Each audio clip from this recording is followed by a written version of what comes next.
Bonjour à tous. La France va mal. Inflation. Multiples grèves en vue. Pénurie de carburant. Bientôt sans doute de denrées alimentaires. Insécurité. Et un État aux abois. Ça va très mal dans le pays.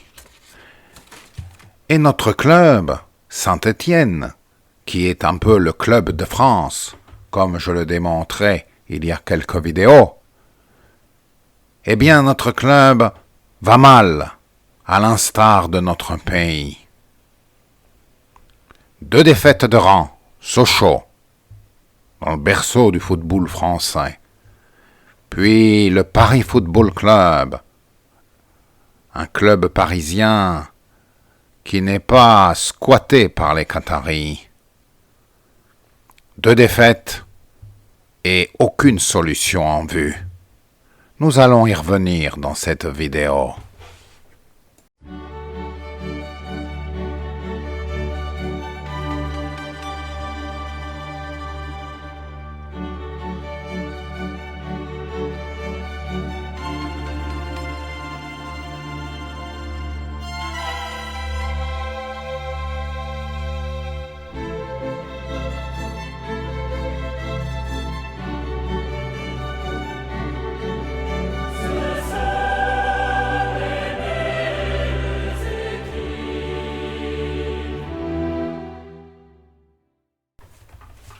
La spirale négative générée par les 3 points de pénalité, l'arbitrage toujours plus défavorable, les décisions de la Ligue hostiles, ont replongé le club de Saint-Étienne, notre cher club, dans le désarroi. Et on a vraiment l'impression d'assister à un copier-coller, mais à l'étage inférieur, bien sûr, de la saison passée, car de nouveau nous sommes derniers, ou avant-dernier, dernier ex-aequo, disons, avec les Chamois de Niortais, et nous sommes à distance maintenant, 4 points quand même, du premier non relégable. C'est une situation inquiétante. Il y a une statistique qui est sortie qui ne dit jamais que ce qu'elle veut bien dire, qu'avec 8 points, avec près de 12 journées, les clubs descendent. Alors, voir Saint-Étienne en national serait quand même assez extraordinaire. Mais nous n'en sommes pas là, car je crois quand même qu'il y a une possibilité que le club puisse faire une remontée au classement. Cela dit, les joueurs sont en baisse. Nous ne retrouvons pas, notamment contre le PFC, le Dylan Chambaud du début de saison. Bouchary est nettement moins percutant dans la durée d'un match, disons. Et puis Ouaji, qui avait donné de belles promesses lors de son arrivée, semble moins décisif. Il n'a pas vraiment fait de très bons matchs, même s'il est meilleur que les attaquants que nous avions l'an dernier. C'est évident. Et puis la défense est quand même souvent prise en défaut. Il y a des joueurs aussi dont on se demande ce qu'ils font dans l'effectif. Moi je pense à Lenny Pintor. C'est un ancien Lyonnais de surcroît. Et des fois je me demande si Lyon l'a pas mis là pour couler définitivement le club de Saint-Étienne. Car vraiment je l'ai observé, il n'amène pas grand-chose au collectif. Et puis, dans les buts, il y a un problème. Green, qui avait été si bon il y a 2 ans, quand il avait permis au club de se sauver, il ne faut pas l'oublier. Entre autres, ce ne fut pas le seul, mais il a contribué, disons. Eh bien, Green semble hésitant désormais, un peu fébrile. Il me rappelle un peu Areola, quand il était au QSG et qu'il était en plein doute.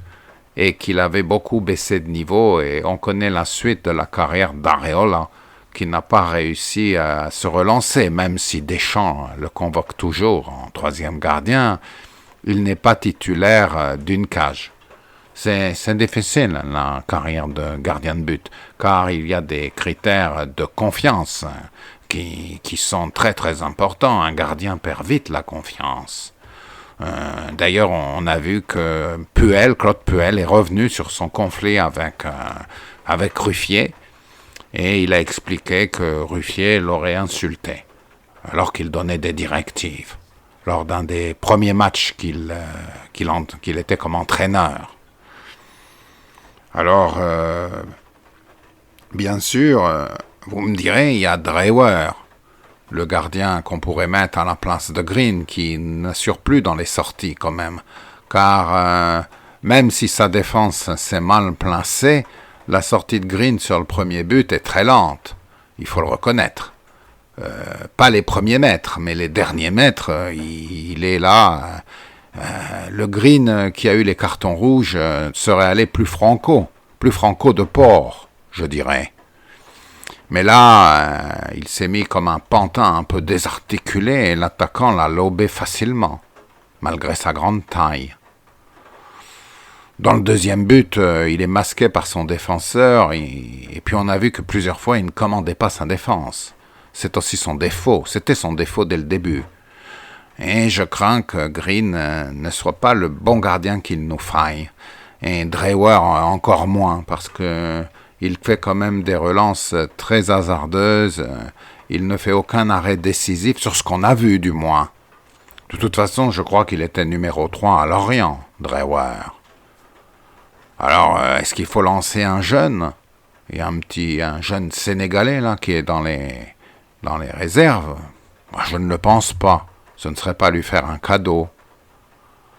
Mais au mercato d'hiver, pourquoi pas ne rappeler Benadoni? Il n'était pas si mauvais, Benadoni. Et il était dans la grande tradition des gardiens chauves de la SSE.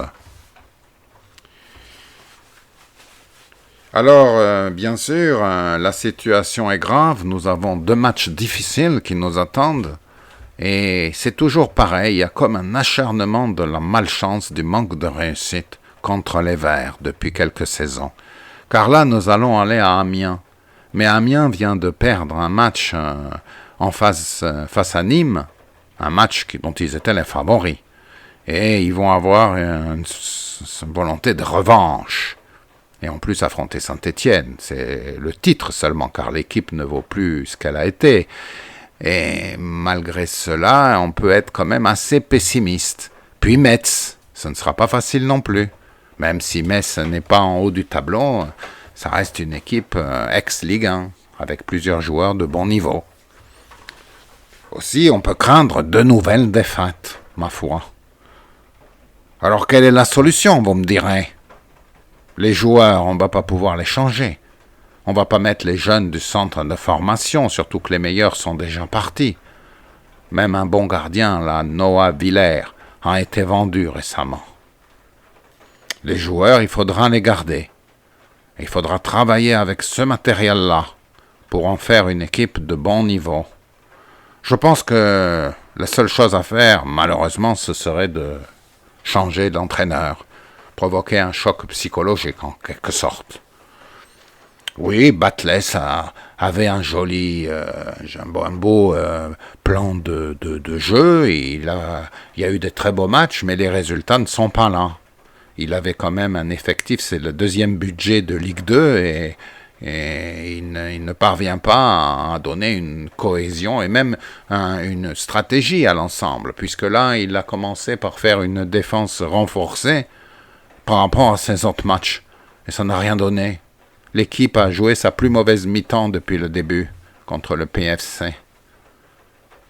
Alors je crois qu'on a affaire à un homme en bout de course. Il n'est même pas venu répondre aux questions. C'est qu'il y a un problème. Et je le trouve assez crispé durant les matchs. Je sens qu'il n'est plus en capacité, disons, de régir le groupe. Donc il faut le changer. Alors maintenant, quand faut-il le changer? C'est la question. Est-ce qu'il faut changer avant Amiens? Personnellement, je ne le pense pas.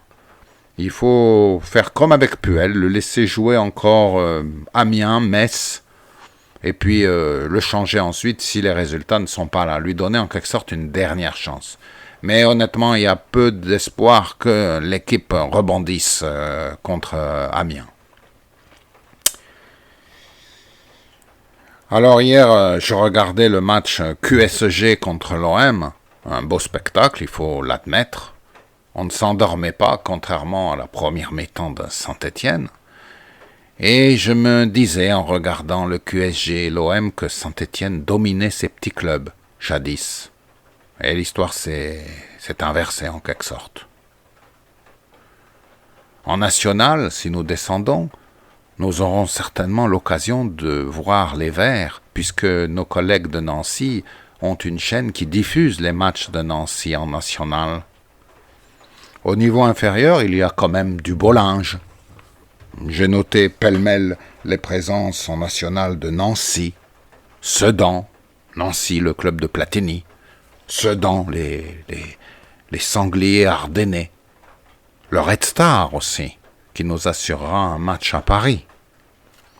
Et puis plus bas, nous avons Toulon, qui fut un bon petit club jadis, Angoulême, qui en 76 était en division 2, Istres et Boulogne, qui ont fait des passages furtifs en Ligue 1, et Évian également.